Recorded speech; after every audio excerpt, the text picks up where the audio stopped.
Istirahat Ibu.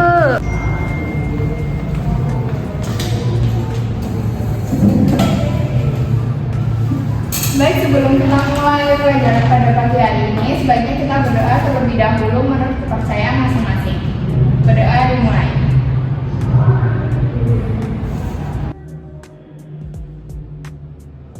Oke anak-anak, sebelum masuk ke materi, Ibu absen dulu ya. Siapa yang di sini nggak masuk atau telat? Rahmatikal Ibu. Kenapa Rahmatikal? Itu Ibu, Rahmatikal barusan ngehubungin saya, katanya bannya bocor Ibu, jadi dia izin untuk telat masuk. Selain Rahmatikal, ada lagi yang telat atau tidak masuk kelas hari ini? Tidak ada Ibu. Baik, Ibu absen terlebih dahulu ya. Amelia Cantika, Hadir Ibu. Jenny, Hadir Ibu. Sakura, Hadir Ibu. Karina, Hadir Ibu. Binta. Saya Ibu. Baik, banyak yang sudah lengkap. Tinggal Rahmatikal aja yang telat ya hari ini. Iya Ibu. Oke anak-anak, jadi kita di sini bakal mempelajari materi tentang penimbangan dan pemorsian bahan makanan.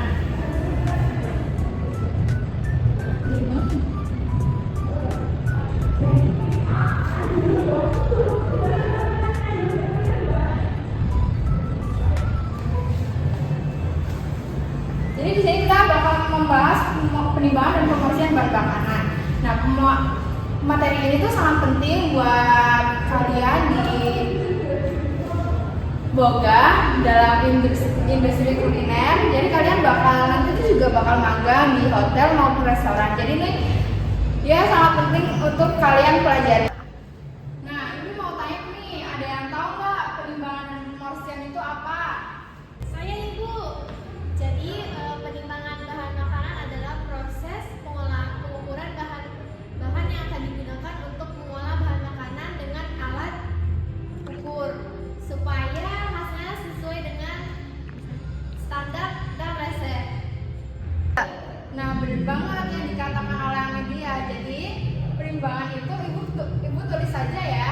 Iya Ibu.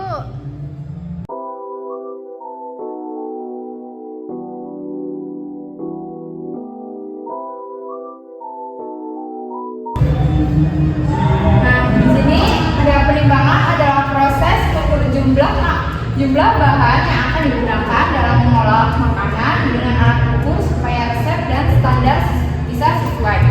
Nah, kalau anak-anak mau menulis tentang pengertian penimbangan, boleh saja ditulis atau enggak di foto. Ibu, saya mau nanya. Tadi kan Ibu ada ngejelasin penimbangan itu penting dalam boga. Itu kenapa Ibu? Ya, tujuannya penimbangan itu penting itu supaya tekstur, rasa, dan kualitas itu tetap konsisten gitu dalam bahan makanan. Nah, kalau misalkan nggak ditimbang kan bisa merusak rasa dan lain-lainnya.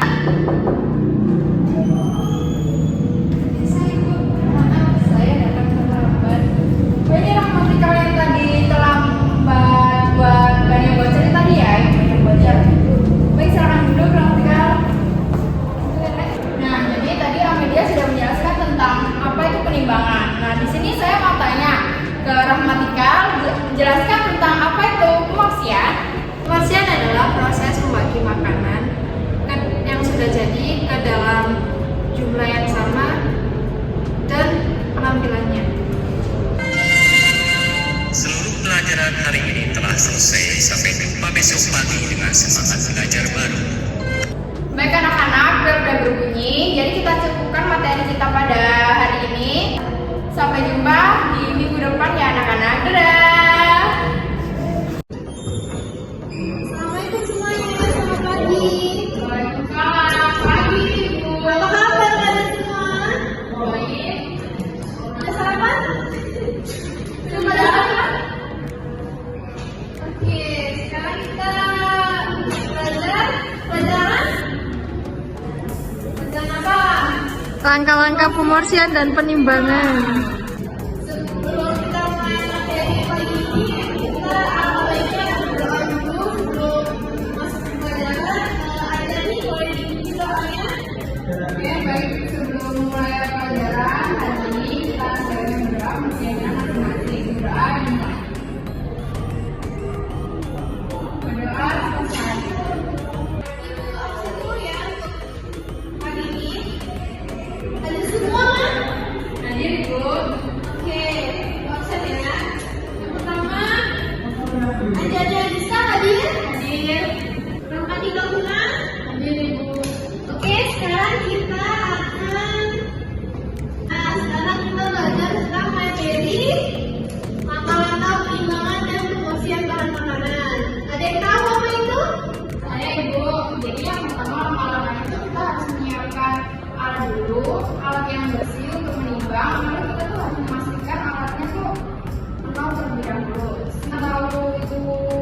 memastikan timbangan sudah dengan posisi nol.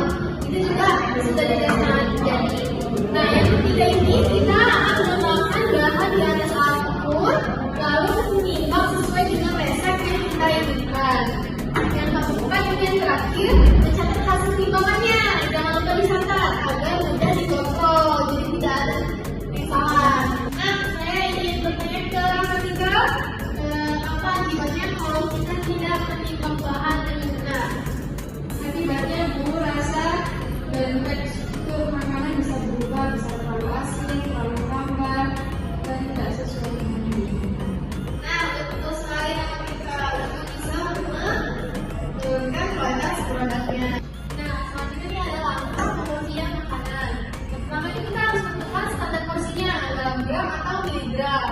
Dan kedua itu kita menyiapkan alat bantu pemursian itu seperti gelas ukur, sendok makan, dan yang lain-lain. Yang ketiga itu kita membagi makanan menjadi beberapa porsi sesuai dengan standar supaya porsinya seragam, sama ya, jadi tidak beda-beda. Yang terakhir itu kita menata makanan di piring atau wadah saji agar tampilannya seragam dan terbaik. Nah, saya mau bertanya kepada Anjani.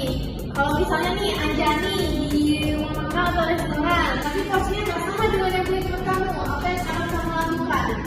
Orangnya bisa merasa tidak adil Bu, karena ada yang merasa rugi karena porsinya terlalu kecil, dan juga usahanya juga bisa rugi juga karena makan bahannya juga tidak terkontrol. Benar sekali Anjani. Jadi penimbangan dan proses itu bukan hanya tentang tekniknya aja ya, tapi tentang keprofesionalan kita dan kenyamanan pelanggan.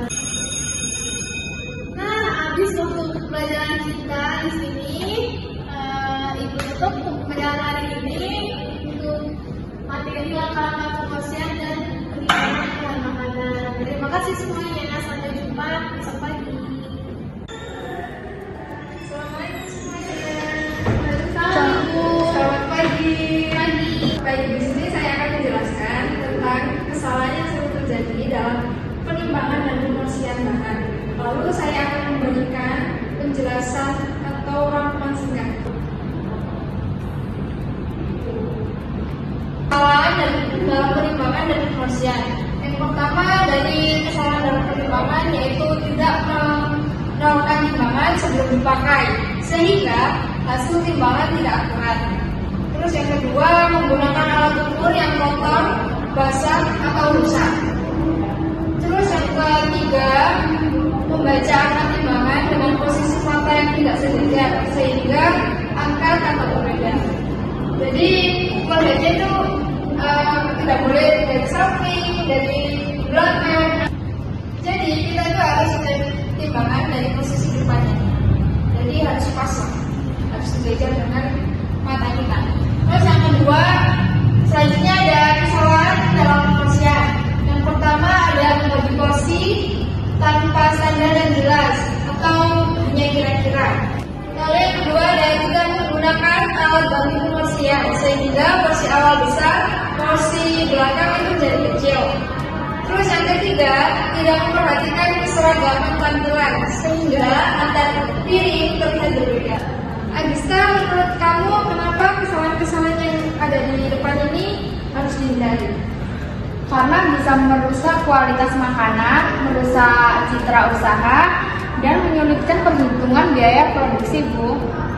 Sabinta, menurut kamu apa hubungan penimbangan dan pemorsian dengan kepuasan pelanggan? Kalau penimbangan dan pemorsian dilakukan dengan tepat, itu pelanggan mendapatkan rasa yang konsisten dengan porsi yang adil, Ibu. Terus sehingga mereka puas dan kemungkinan besar untuk balik ke restoran itu kembali. Setuju.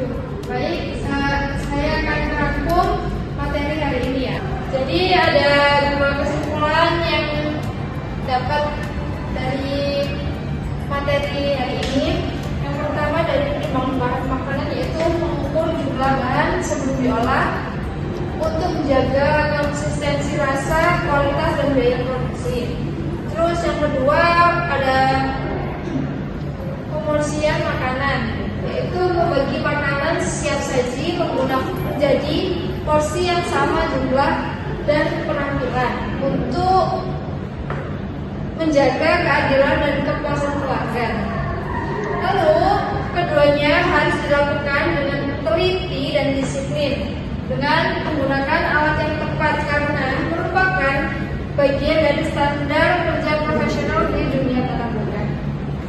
Baik, kita tutup materi hari ini. Sampai jumpa di pembelajaran minggu depan. Sampai jumpa Ibu.